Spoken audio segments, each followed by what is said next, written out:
हमारे YouTube channel पर स्वागत है। आज अपने इंग्लिश ग्रामर का टॉपिक जो है वॉइस। अब देखो वॉइस का मेन जो होता है वो होता है वाच्य। देखो हिंदी में वाच्य जो है वो तीन प्रकार के होते हैं, कृतवाच्य, कर्मवाच्य और भाववाच्य। इंग्लिश की बात करें तो यहाँ दो ही प्रकार हैं, एक तो है एक्टिव और सेकंड जो है वो है पैसिव। एक्टिव का मीन जो होता है वो होता है कृतवाच्य। कृतवाच्य, कृत यानी कर्ता, कर्ता यानी सब्जेक्ट से शुरू होने वाले जो सेंटेंस है वो क्या कहेंगे एक्टिव, यानी ऐसे वाक्य है जहां सब्जेक्ट या कर्ता प्रधान हो वो क्या कहेंगे एक्टिव। पैसिव का मीन होता है कर्मवाच्य, जहां कर्म प्रधान हो, कर्म यानी ऑब्जेक्ट। अब देखो पैसिव वॉइस अपने को जैसे एक सेंटेंस देगा, he is writing a letter. पहले तो अपने को ये समझाना चाहिए कि ये एक्टिव है या पैसिव है। ही यानी वह, अब ही जो है वो क्या है सबसे पहले लिख देते हैं, इसका मीन यहां क्या है ये सब्जेक्ट। अब सब्जेक्ट से शुरू हो रहा है इसलिए कौन सा सेंटेंस है ये एक्टिव। इसके बाद में इज, एम, आर ये सब क्या है हेल्पिंग वर्ब, और ये राइटिंग क्या है वर्ब के साथ आईएनजी फॉर्म, और इसके जस्ट बाद क्या है ऑब्जेक्ट। अब जैसे अपने को क्या बनाना है, एक्टिव दिया हुआ है, पैसिव बनाना है। पैसिव का मीन क्या होता है कर्मवाच्य या ऑब्जेक्ट। अब देखना ऑब्जेक्ट क्या है ए लेटर, तो सबसे पहले अपने को ए लेटर लिखना होगा।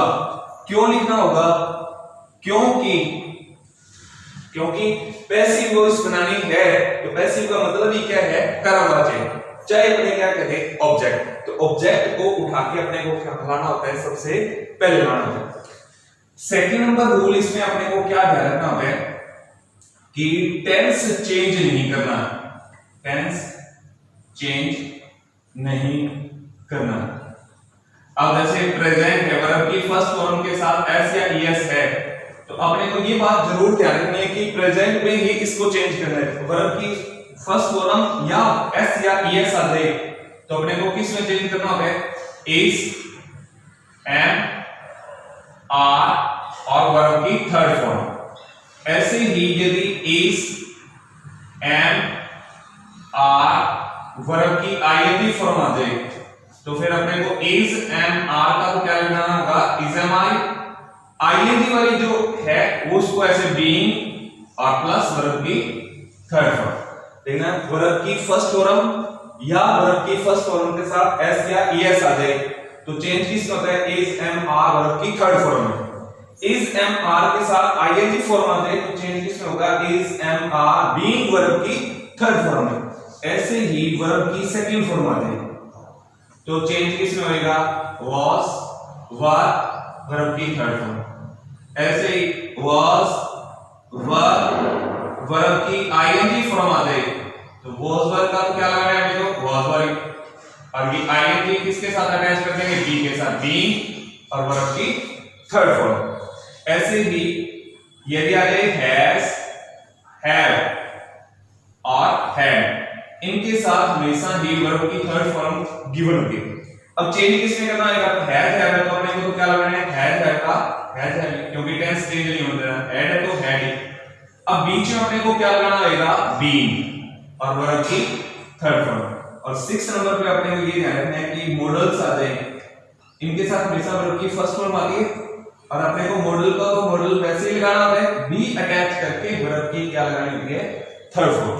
अब फर्स्ट रूल तो क्या है कि एक्टिव और पैसिव, पैसिव का मीनिंग क्या होता है कर्मवाच्य, ऑब्जेक्ट को उठा के कहां लाना होता है पहले लाना होता है। तो ऑब्जेक्ट क्या है यहाँ पे ए लेटर, ए लेटर यानी इसको क्या लगा दिया पहले लगा दिया। दूसरा नंबर अपने को क्या कहते हैं टेंस चेंज नहीं करना। अब यहां देखना ये सब्जेक्ट है, इसकी जगह कौन लेगा ऑब्जेक्ट लेगा। क्यों लेगा, क्योंकि पैसिव से। उसके बाद ये हेल्पिंग वर्ब है तो अपने को इस हेल्पिंग वर्ब की जगह यहां हेल्पिंग वर्ब ही लगानी है। अब a letter is, am, are है तो अपने को पता है टेंस चेंज नहीं होगा, इज, एम, आर में से ही लगानी होगी। यहाँ ए लेटर के अकॉर्डिंग अपने को यहाँ हेल्पिंग वर्ब पिक करनी है, इज लगेगा या एम लगेगा या आर। तो ए लेटर के अकॉर्डिंग क्या लगेगा, इज का इज। अब आईएनजी लगी हुई है तो आईएनजी को कैसे अटैच करना है, बीइंग के साथ। बीइंग वर्ब की थर्ड फॉर्म, राइट की थर्ड फॉर्म होती है राइट, रोट, रिटन। तो थर्ड फॉर्म क्या आ गई, रिटन। अब रह गया क्या, ऑब्जेक्ट पे आ गए। अब यहां ऑब्जेक्ट पर क्या आएगा, सब्जेक्ट, क्योंकि ये तो पहले चला गया। अब सब्जेक्ट को जब ऑब्जेक्ट बनाते हैं, सब्जेक्ट को क्या बनाते हैं, जब ऑब्जेक्ट बनाते हैं, तो अपने को क्या ध्यान रखना है, आई जो है वो चेंज हो जाता है मी में, वी जो है वो चेंज हो जाता है अस में, यू जो है वो चेंज हो जाता है यू में, ही जो है वो चेंज हो जाता है हिम में, शी है तो हर में, दे है तो देम में। और कोई राम, श्याम, सीता, गीता नाम आ गया तो फिर क्या रहेगा, वैसे की वैसे ही नेम अपने को पुट करना होता है। और जब सब्जेक्ट को ऑब्जेक्ट बनाएंगे तो साथ में अपने को क्या अटैच करना होता है, बाय।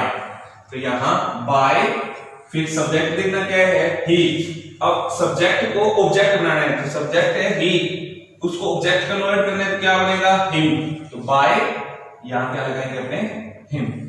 देखो पैसिव वॉइस की बात करें या वॉइस की बात करें तो दो हैं, कौन कौन से हैं, एक तो एक्टिव और दूसरा कौन सा है, पैसिव। तो पहले नंबर रूल पे अपने को क्या ध्यान रखना होता है कि कर्म जो है, पैसिव जो है, ऑब्जेक्ट जो है वो सबसे पहले लाना है। दूसरे नंबर पर अपने को क्या बात ध्यान रखनी है कि टेंस जो है वो क्या नहीं होना चाहिए, चेंज नहीं होना चाहिए। जैसे इज एम आर है तो इज एम आर में से ही लगाना है।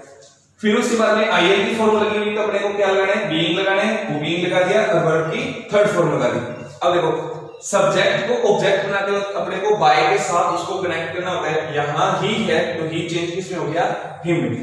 अब देखो, अब फर्स्ट नंबर पे अपने को क्या ध्यान रखना है कि पैसिव का मीन जो है वो क्या होता है, ऑब्जेक्ट, इसलिए ऑब्जेक्ट पहले नंबर पर। सेकंड नंबर रूल पे अपने को क्या ध्यान रखना है, टेंस जो वो चेंज नहीं करना होता। तीन नंबर पे ये ध्यान रखना है कि सब्जेक्ट को ऑब्जेक्ट कैसे बनाएं। फिर उसके बाद में ये थोड़ा सा रूल हालांकि मान लीजिए, फिर भी अपने ये ध्यान रखना है कि वर्ब की आईएनजी फॉर्म जहां भी आ जाए तो पैसिव बनाते वक्त अपने को कहीं न कहीं बीइंग जरूर लगाना होगा। ये क्यों लगाना होगा, क्योंकि अपने एक सेंटेंस ऐसा आता है, एक या दो क्वेश्चन आते हैं जो पैसिव वॉइस से रिलेटेड होते हैं और चार ऑप्शन दिए होते हैं।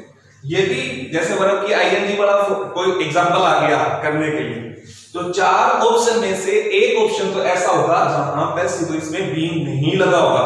तो सीधी सी बड़ी सी पहचान से भी अपने क्या कर देंगे, ऑब्जेक्टिव टाइप में क्वेश्चन कैसे सोल्व करने हैं वो सीख जाएंगे।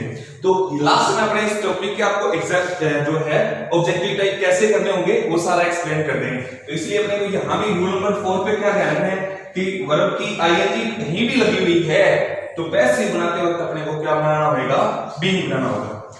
ऐसे ही रूल नंबर 5 पे क्या ध्यान रखना है अपने को कि हैज, हैड और हैड ये यदि आते हैं तो अपने को पैसिव बनाते वक्त कहीं न कहीं क्या लगा होना चाहिए, बीइंग जो है वो लगा होना चाहिए। ऐसे ही रूल नंबर 6 पे ध्यान रखना है कि मॉडल्स यदि हैं तो अपने को कहीं न कहीं क्या अटैच करना होगा, बी अटैच करना होगा। और लास्ट नंबर पे अपने को क्या ध्यान रखना होता है कि पैसिव वॉइस जो है वो वर्ब की थर्ड फॉर्म का खेल है। कौन सी फॉर्म का खेल है, वर्ब की थर्ड फॉर्म। जैसे मान लो राइट, रोट, रिटन अपने याद नहीं है कि थर्ड फॉर्म क्या है तो फिर अपने चांसेस जो हैं फिर वो पैसिव वॉइस के गलत होने के हैं, क्योंकि यहां वर्ब की थर्ड फॉर्म भी यूज होती है किसके लिए, पैसिव वॉइस के लिए। तो पहले अपनी क्लास में पैसिव वॉइस से रिलेटेड ये इतने रूल अपने को ध्यान होने चाहिए। नेक्स्ट क्लास में अपने से जो है 6 टाइप के इस पे क्वेश्चन बेस्ड होते हैं, किस तरह से पूछे जाते हैं, तो वो नेक्स्ट क्लास में अपने इसको सोल्व करेंगे। Thank you.